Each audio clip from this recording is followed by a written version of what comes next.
So hello guys, welcome back to my channel. నేను మీ Telugu bank aspirant. So ఇది వచ్చేస్తే ఇవాళ 24th జూన్ 8:15 అలా లేసాను. పర్లేదు, కొంచెం బెటరే ఇవాళ.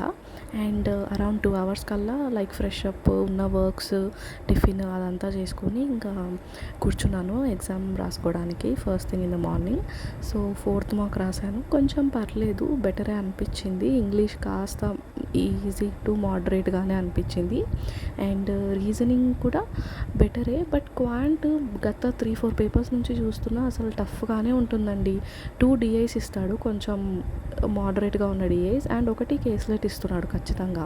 సో ఇంకా దాంతో కొంచెం టఫ్ అయిపోతుంది. ఉంటే నంబర్ సిరీస్, ఉంటే అప్రాక్సిమేషన్స్ ఆర్ సింప్లిఫికేషన్స్ అవి చేసుకొని ఇదర్ 1 or 2 డిఐ చేసేసరికి అయిపోతుంది అనమాట టైమ్.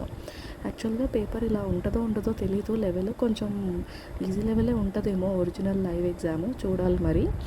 అండ్ ఇవాళ ఆలివ్ బోర్డ్ లైవ్ కూడా ఉండింది. సో నేను సిరీస్ మిస్ అవ్వకూడదని చెప్పి ఇవాళ టెక్స్ట్ బుక్లో 4th నెంబర్ మార్క్ కూడా రాసి evening I thought if I want olive board కూడా రాద్దామని చెప్పి సో రాశాను. I will show you that in the later. And ఇవి వస్తే ఇంకా ఇది రఫ్ షీట్ అనమాట. పజిల్స్ అవి ఇవి చేశాను, చూపించాను.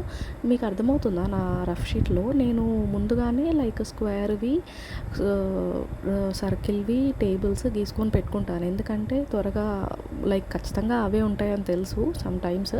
సో ఈజీగా ఉంటుందని చెప్పి ముందే గీసేసి పెట్టుకుంటాను, టైం వేస్ట్ అవ్వకూడదు అని చెప్పి. ఇది నేను లైవ్ ఎగ్జామ్లో కూడా అలానే చేస్తాను అన్నమాట. ఏబిసిడీస్ అండ్ డయాగ్రామ్స్ ముందే వేసుకొని పెట్టుకుంటా, సో దట్ కన్వీనియంట్గా ఈజీగా అవుతుందని. ఈ 2 డిఐస్ రాలేదన్నమాట, ట్రై చేశాను. అందుకే ఇంకా 13 అయిపోయింది స్కోర్, మరీ ఘోరంగా. ఏం పెద్దగా మంచి పర్ఫార్మెన్స్ లేదు, మంచి పర్సంటైల్ లేదు ఈ మాక్లో. చూడాలి మరి. తక్కువ మెంబర్స్ అటెంప్ట్ చేస్తున్నారు, లైక్ 4,000 అట్లా. అందుకే I thought olive board live కదా ఇప్పుడు ప్రజెంట్, ఎన్ఐసిఎల్ ఏవోకి ఎంతమంది ప్రిపేర్ అవుతున్నారు అనేది తెలుస్తుంది అని చెప్పి రాద్దామని చెప్పి రాశాను. 30,000 మెంబర్స్ అలా రాశారు. I will show you later. ఇంకా ఈ వీడియో దానికి ఇదన్నమాట. ఇంకా 11:30 ఆ టైం కల్లా ఎగ్జామ్ అయిపోయింది.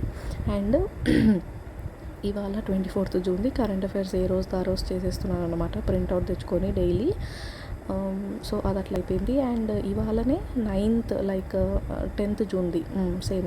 నిన్న 9th జూన్, 23rd జూన్ చేసా. ఇవాళ 10th జూన్, 24th జూన్ చేస్తున్నాను.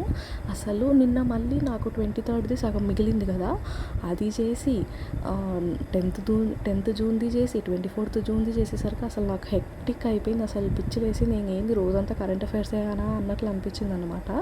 ఇంకా అతి కష్టం మీద కంప్లీట్ చేసి ఒక 2 hours బ్రేక్ తీసుకున్నాను. అంటే అది అట్లా అయిపోయింది, బ్రేక్ లాగా అయిపోయింది 2 hours ఇవి కంప్లీట్ చేశాక.